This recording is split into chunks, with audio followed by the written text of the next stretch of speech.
pemirsa, Jalan HM Nurdin Panji Palembang terpantau dihiasi lubang berukuran cukup besar. Akibat aspal yang terkelupas, kondisi tersebut juga dikeluhkan oleh para pengguna jalan. Seperti inilah kondisi Jalan HM Nurdin Panji Palembang yang mengalami kerusakan cukup parah. Dari pantauan tim PAL TV, sedikitnya 117 titik di jalan ini berlubang akibat aspal yang terkelupas.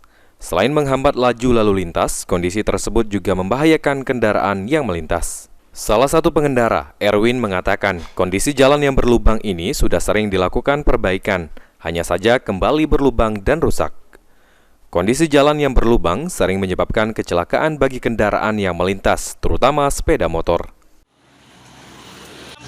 Lubang sering ditampel oleh pemerintah, tapi ya itu bolong terus. Terus juga ada kejadian kecelakaan apa aja nih? Sering sih kejadian kecelakaan, yaitu sepeda motor palingan. Itu biasanya terjadi kapan nggak? Malam apa siang maksudnya?